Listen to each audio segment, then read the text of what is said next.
성경 봉독하겠습니다. 신약 성경 마태복음 8장 5절 말씀입니다.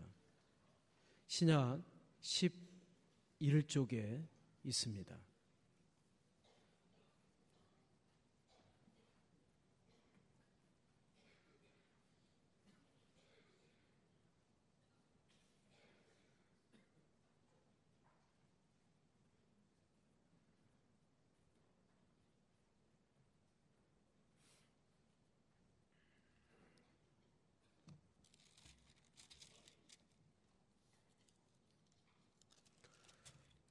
오 절 말씀부터 13절까지의 말씀입니다.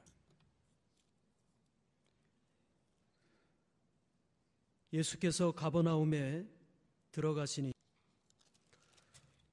5절 말씀부터 13절까지의 말씀입니다. 예수께서 가버나움에 들어가시니 한 백부장이 나와 간구하여 이르되 주여, 내 하인이 중풍병으로 집에 누워 몹시 괴로워하나이다. 이르시되 내가 가서 고쳐 주리라. 백부장이 대답하여 이르되 주여, 내 집에 들어오심을 나는 감당하지 못하겠사오니 다만 말씀으로만 하옵소서. 그러면 내 하인이 낫겠사옵나이다. 나도 남의 수하에 있는 사람이요 내 아래에도 군사가 있으니 이더러 가라 하면 가고 저더러 오라 하면 오고 내 정도로 이것을 하라 하면 하나이다. 예수께서 들으시고 놀랍게 여겨 따르는 자들에게 이르시되 내가 진실로 너희에게 이르노니 이스라엘 중 아무에게서도 이만한 믿음을 보지 못하였노라.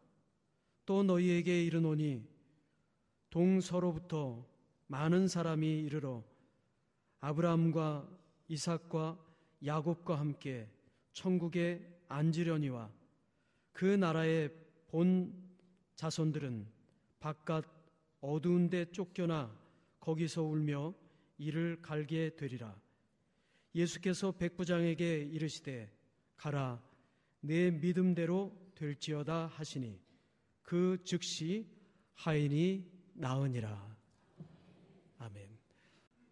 내가 믿은 대로, 이 제목으로 담임 목사님께서 말씀을 전해 주시겠습니다.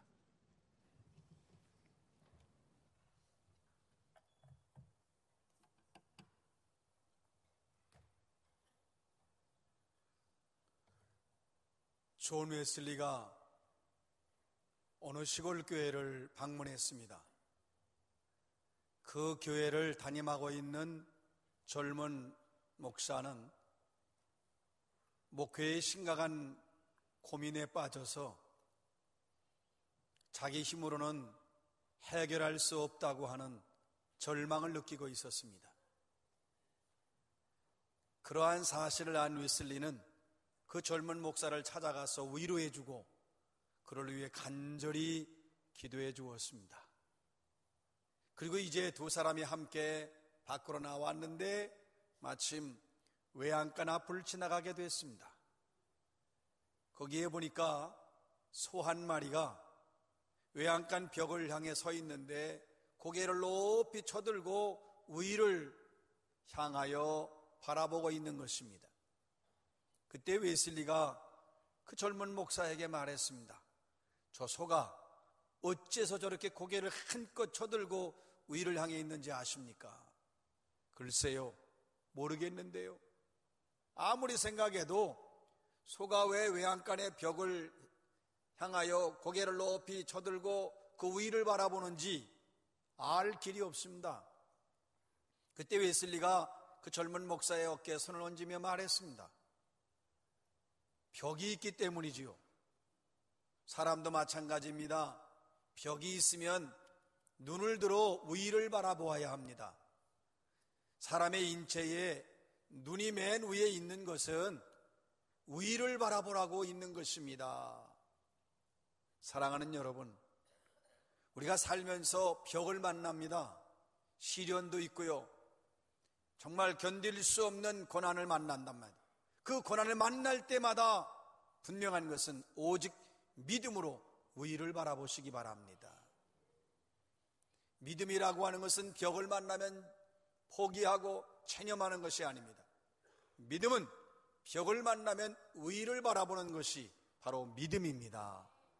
믿음은 그래서 우리가 만나는 모든 시련을 이길 수 있습니다. 믿음은 우리가 어떠한 장애도 극복할 수 있게 합니다. 우리가 살면서 절망스러울 때가 참 많지요. 그러나 믿음은 그 절망까지도 극복하게 만듭니다. 확신하시기 바랍니다. 믿음이 있는 한 우린 희망이 있습니다. 예수님께서 가버나움에 가셨습니다. 그 가버나움에 들어가시는데 한 백부장이 예수께 나왔습니다. 백부장, 이방인이지요. 로마 사람입니다. 100명의 부하를 거느린 중급 지휘관 장교입니다. 그런데 누가복음 7장 2절에 의하면 백부장이 사랑하는 종이 병들어 죽게 되었다 설명해 주고 있습니다. 지금 이 백부장이 하인 문제로 온 거예요. 오늘의 말씀 마태복음 8장 6절입니다. 이르되 주여, 내 하인이 병들어 중풍병으로 집에 누워있나이다. 그가 집에서 병들어서 몹시 괴로워하고 있습니다. 자기 집에 중풍병으로 앓고 있는 그 하인, 누가복음 7장 2절에 의하면 병들어 죽게 된 하인, 그 하인이 몹시 괴로워하고 있습니다. 여기서 우리는 백부장이 지극한 사랑의 사람인 것을 알 수 있어요. 뭐 하인이 병들었으면 그 당시에 하인은 인정받지도 못하고 존재감도 없고 비천한 존재인데 아프면 자기가 알아서 병을 낫게 하든지 아니면 그대로 가든지 뭐 이런 존재, 하찮은 존재로 여겨질 수 있는 그 하인, 그 종이 병들었는데 이 백부장의 마음에서는 마치 자기 자식이 아픈 것처럼 느껴진 것입니다. 그 하인의 아픔이 자기의 아픔으로 여겨진 것입니다. 여러분, 기적은 사랑에서 시작됩니다. 이 사랑이 중요한 거예요. 불쌍히 여기는 마음, 우는 자들과 함께 울고 슬퍼하는 사람들과 함께 슬퍼하고 아파하는 사람들과 함께 아파하는 바로 이 마음이 예수님의 마음입니다. 억눌린 사람들은 돌보아주고 소외된 사람들은 가까이 해주고 외로운 사람들은 찾아가주고 또한 살면서 많은 사람들로부터 외로움, 그 슬픔을 느끼는 또 많은 사람들이 그를 외면하도 우린 찾아가고 위로하고 슬픔 당했을 때 함께 해주는 마음, 이것이 바로 사랑의 마음이고 이것이 바로 예수님의 마음입니다. 중국 병법가로 잘 알려진 오기라고 하는 사람은 일반 병졸에서 사병에서 장군에 오른 사람입니다. 그러나 그는 장군이 돼서도 언제나 자기가 사병 시절을 생각해서 그 사병들과 함께 먹고 생활하고 잠을 잤습니다. 절대로 힘을 권세를 부리거나 부하들을 그렇게 억누르지 않았어요. 언제나 부하들과 함께 했습니다. 그런데 한 번은 그 부하 중에 한 사람이 다리에 아주 독한 종기가 난 거예요. 고름이 줄줄 흐르는데 아무리 약을 쓰고 치료하고 애를 써도 낫질 않습니다. 보다 못한 이 오기는 그 부하의 종기를 자기의 입에 대고 고름을 뽑아냅니다. 깨끗이 빨아낸 다음 얼마 되지 않아서 이 자기 부하의 종기가 다 사라지고 깨끗하고 완치가 됐습니다. 여러분, 사랑은 기적에서 시작되고 기적은 이 사랑에서 시작되는 겁니다. 그 기적을 일으킨다고 하는 게 이런 사랑이에요. 바로 이런 사랑이죠. 지금 백부장이 이 사랑이 있는 거예요. 정말 자기 하인이 죽게 됐으니까 그걸 불쌍히 여기는 사랑. 그래서 이 하인은 지금 이제 희망이 없다, 그걸 알게 된 이 백부장은 예수께 나오면 해답이 있음을 알았습니다. 예수께 나오면 해답이 있음을 믿었습니다. 예수님이 능력이 있음을 믿었습니다.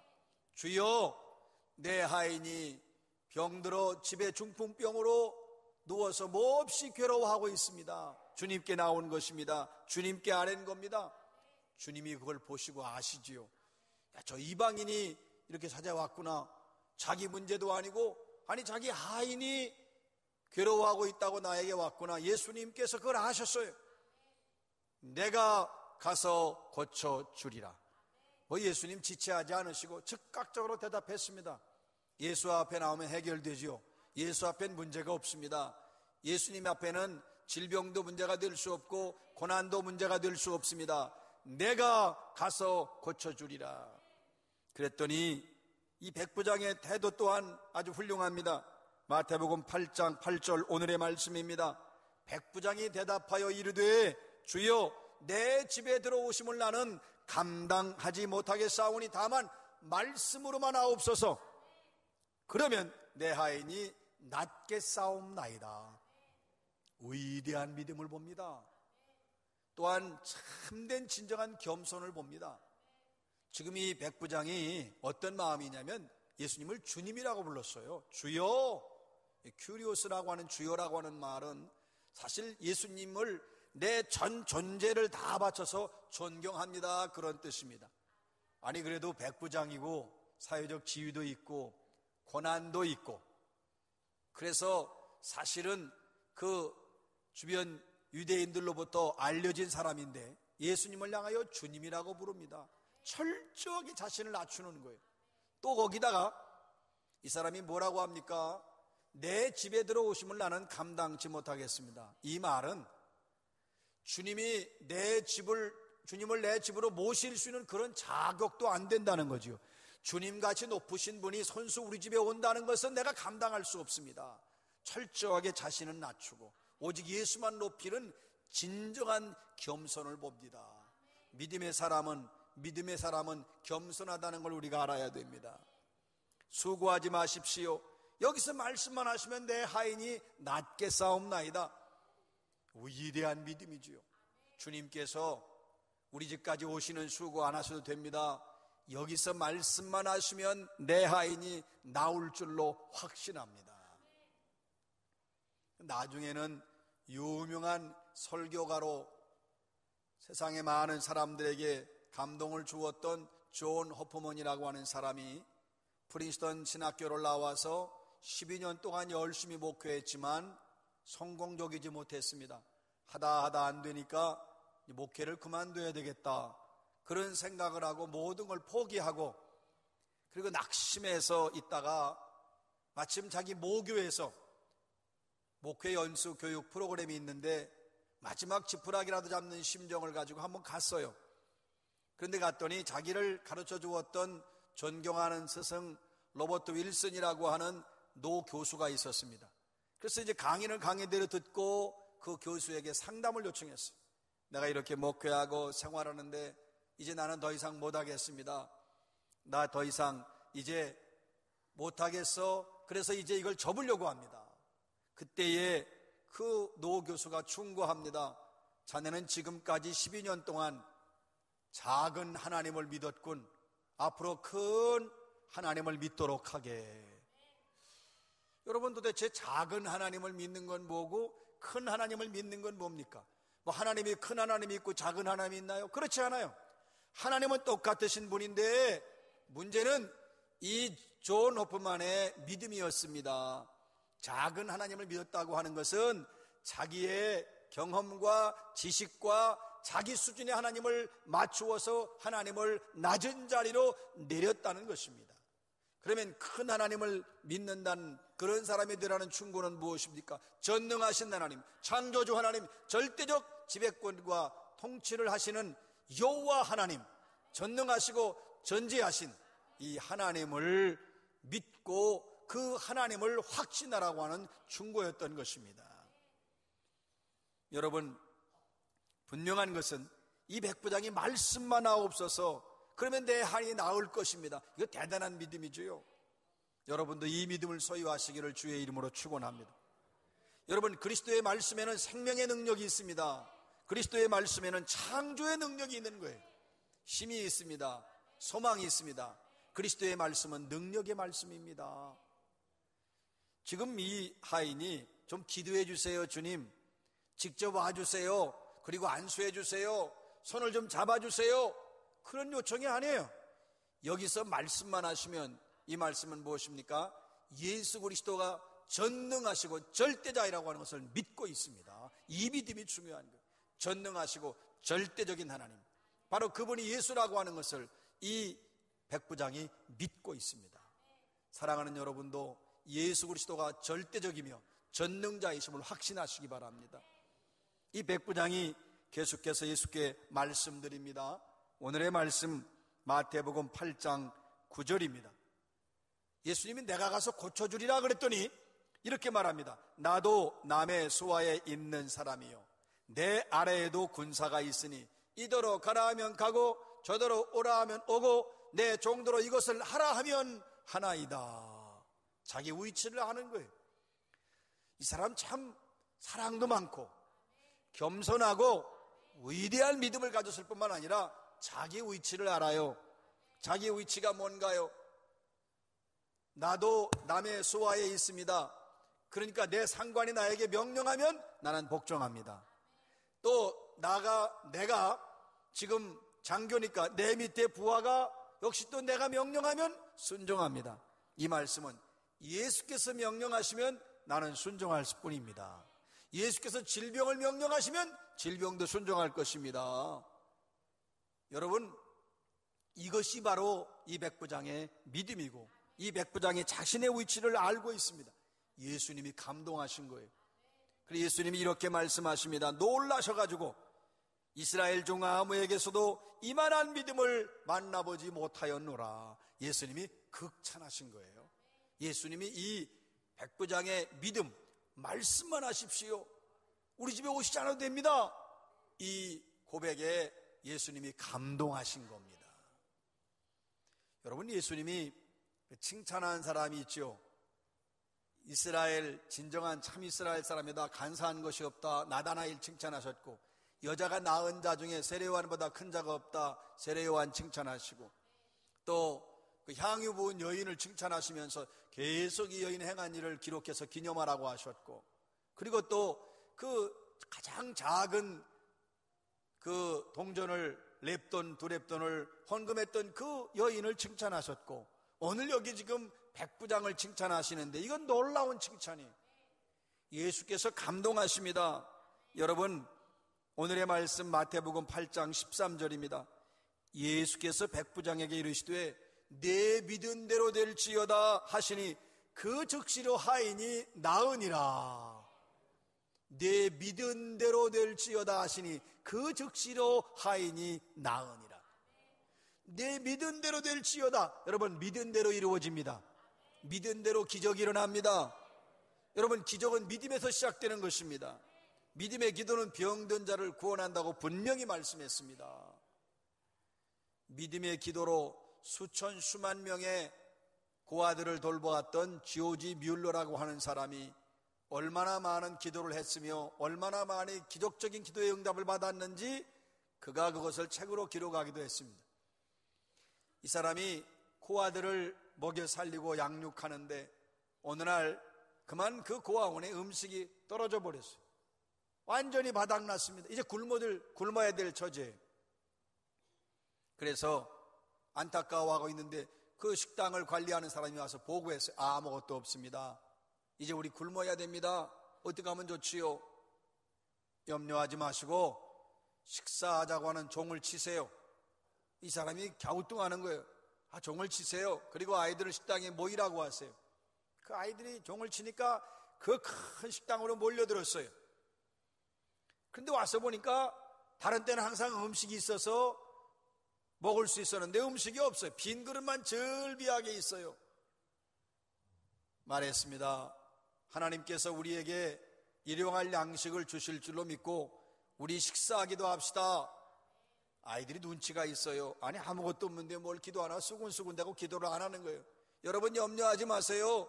우리가 믿고 기도하면 하나님이 주시니까 먼저 감사기도 합시다. 그래서 애들이 이제 눈을 감고 기도합니다. 여러분, 음식 없고 그 수백 명의 아이들은 거기 있고 지금 어떻게 되겠어요? 얼마나 간절히 얼마나 뜨겁게 기도했겠어요? 믿고 기도한 거지요.